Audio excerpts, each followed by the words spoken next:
Please give dignity to the people. Please give dignity to the people. So you work for the commissioner, your senior advisor. You were hired 2 weeks ago, and you're instructed to ask us to not have any pictures taken here. Please respect the people, because the political leadership at DHS does not want the American people to know it. Please respect the rules, You keep standing in front of the pictures, so you don't want the pictures taken. The rules are arbitrary, and they're designed to keep the American people in the dark. Dignity and respect. That's all we ask. Well, dignity no, it's and not. respect. You're asking, is this dignity and respect? Look at these people. There's a dignity and pandemic. respect to the people. Let me ask you. There's a pandemic. I respectfully ask you, sir. There is a pandemic. Is this respecting the rights of these kids? I ask you. Please Are you respecting the rights of these kids? This is not a zoo, sir. That was GOP Senator Ted Cruz, someone who enabled Donald Trump's vicious policies over at the border, who enabled Donald Trump's mistreatment of migrants at the border, now pretending to be concerned about the treatment of migrants in these facilities. Now, before I give you more details about the faux outrage coming from the GOP, let me be clear about something. It doesn't matter if we're looking at videos from the Trump administration or the Biden administration. The way that these migrants are treated in these facilities is absolutely awful. There is virtually no difference. There's a reason why the Biden administration has not been transparent in allowing the media to go film inside these migrant detention centers. With that said, I think it's also equally disgusting that now we have this long line of GOP lawmakers raising their hands, pretending to be concerned about these migrants' treatment and lives, only because they want to turn this into some sort of political advantage for themselves and the Republican Party. In reality, there has not been a material difference between how Trump treated migrants, especially toward the end of his administration, versus how Biden has treated immigrants so far. Biden has used the same tactics, the same methods. He is turning every migrant away at the border, citing the coronavirus as the reason for that.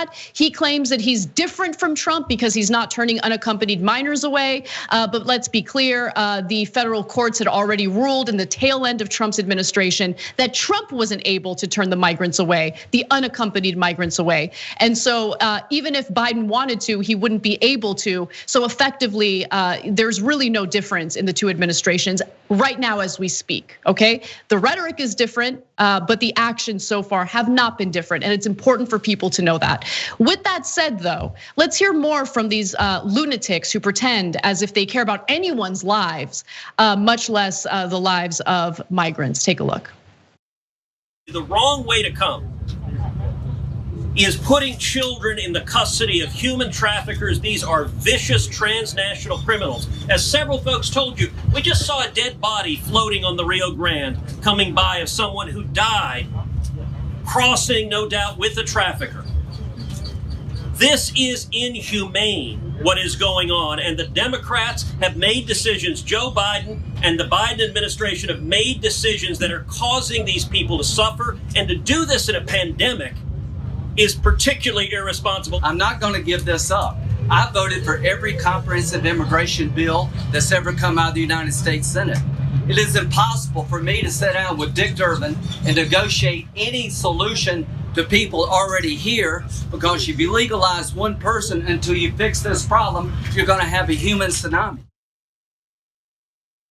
So Cenk, all of a sudden, the GOP is very concerned about how these people are treated, how these children are treated. They didn't speak a peep when Trump was taking children away from their parents at the border. If anything, they made excuses for it. They tried to justify it. They were nothing more than Trump loyalists and apologists. But what do you make of this story? So look, the issue itself is very difficult. Both sides are grandstanding. No one's actually answering any of the questions. So the reason it's difficult is if you say that you're going to turn away families, which is what Biden is doing, just like Trump did because of COVID, they claim. But you're going to accept unaccompanied children. Well, unaccompanied children are going to come. So that's just the reality, right? On the other hand, Trump would take the same issue and go, "Oh, I got a great idea. I'll make it worse. I'll reject everyone, or I'll rip the kids away from their parents." So they both have issues, and it's not an easy thing to resolve. But the grandstanding is just so sickening. There's this, come on guys, is there still people in the country this stupid? And the answer unfortunately is an overwhelming yes, right? Like when you see Ted Cruz saying that he's horrified by the inhumane conditions at the border. And you just saw him a year ago saying the inhumane conditions of the border were awesome. Like when Trump was locking up the same kids in bigger cages in worse conditions, Cruz thought it was a great idea. Now he turns around and he goes, oh, do you know that kids are being held in facilities? Oh, this is so inhumane. It breaks my heart. Shut up, you lying weasel. How could, if you're a right winger, how could you not see what a weasel he is and what an obvious lie that is? But meanwhile, by the way, not to the Democrats, because we're the only honest news show on the planet apparently, because everybody picks sides and MSNBC kisses the ass of the Democrats and never challenges them, right? So wait, the children in those situations under Trump was horrific. Under Biden, it's totally cool. No, it's not totally cool. No.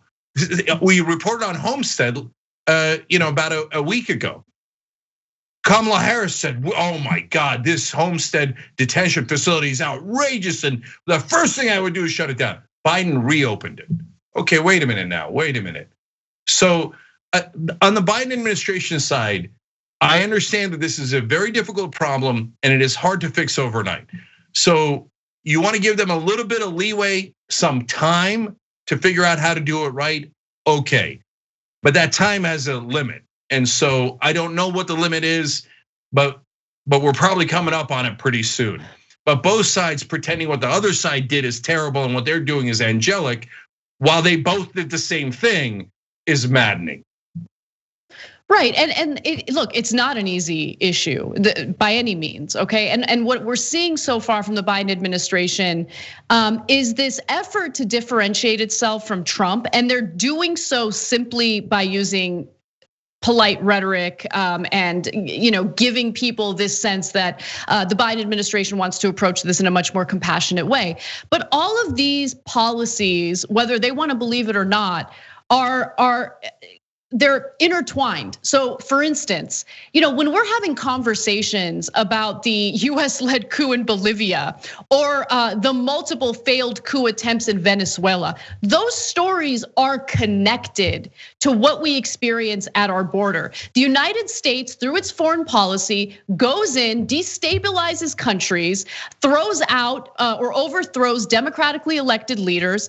When their country becomes crime-ridden and unstable and people are looking for safety and they come to our borders, then we have the audacity, the United States government has the audacity to look at these people and treat them as if they're nothing more than a resource suck that we need to deal with viciously. And we need to look at this with a holistic approach. And so far, we have not gotten that from Biden. In fact, everything that we've seen from Biden regarding foreign policy has been pretty terrible. And then on top of that, then you look at the Republicans. And the Republicans have this talking point that not only drives me crazy, it makes me wonder what journalists get paid to do, because when they make the quote or make the statement that you're about to hear Senator Kennedy make, the natural follow-up question is, in what ways? And we have not seen a single Republican lawmaker ask that very question.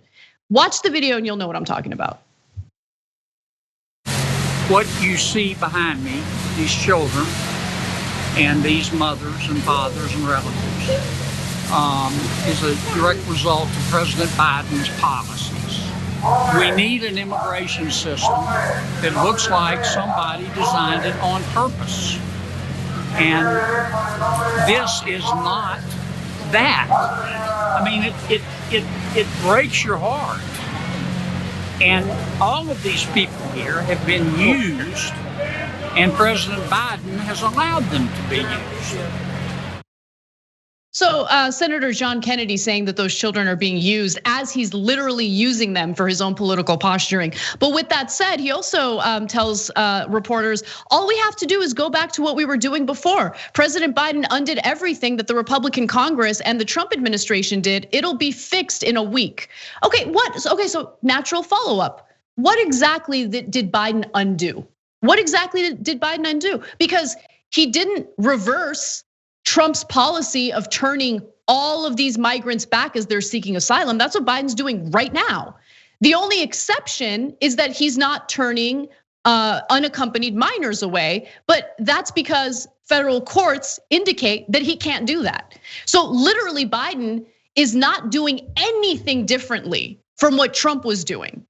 So what exactly are Republicans talking about? And why is it that there hasn't been a single reporter who has asked that follow-up question? Not a single one, not one.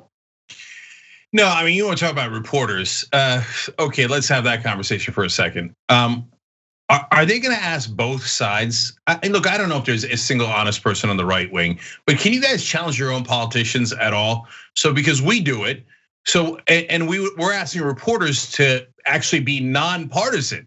Say, look, I saw the same exact photo op when Trump was in charge, except replace the Republican senator with a Democratic senator. The Democratic senator was saying it breaks my heart. Now you have a Republican senator in the same exact place with different kids, but the same situation going, it breaks my heart. Oh, come on, man. You guys are all frauds. But mainstream media can't say that because they have to kiss the ass of politicians. They're frauds. It doesn't break their hearts. They don't even have hearts. Okay, so do you think Kennedy, that monster, cares about those kids? Then why wasn't he out in front of that same exact place when Trump was doing it? We had those. Okay, so now the second part of that. In 2019, we had the same exact numbers that we have now, though that was under Trump. So now all of a sudden the Republicans are like, oh, crisis at the border, crisis. Biden's making the crisis. Okay, every reporter should ask them, here's the exact numbers from 2019 that matches the numbers today. So was Trump a disastrous failure that created a border at the crisis? Crisis at the border. And you agree with Trump at the time. So did you create a crisis at the border with the same exact numbers and the same exact situation? Do your goddamn jobs. You're supposed to hold the powerful accountable. They actually make it really easy for you because there's such blatant and obvious hypocrites and liars. Lindsey Graham, in that same press conference we showed you earlier, a reporter did do a good job from the Independent and asked, hey, what is your policy suggestion since 18 of you guys are here, 18 Republican senators are here, so you obviously came with a suggestion to fix this. And Lindsey Graham basically said, how dare you? You're politicizing this issue. You guys showed up for a political photo op. And then you have the nerve to say, I don't have any ideas. I'm an idiot. I don't have any ideas. I just came here to be a hypocrite. And I'm a politician and I'm criticizing a reporter for politicizing things. Then why the hell did you go down there for a photo op? I mean, Lindsey Graham is so easy to pick apart. He just flies his hypocrite flag everywhere he goes. You're gonna get intimidated by that fool? Do your jobs. Call out Democrats and Republicans. Thanks for watching The Young Turks. Really appreciate it. Another way to show support is through YouTube memberships. You'll get to interact with us more. There's live chat emojis, badges. You've got emojis of me, Anna, John, JR. So those are super fun. But you also get playback of our exclusive member-only shows and specials right after they air. So all of that, all you gotta do is click that join button right underneath the video. Thank you.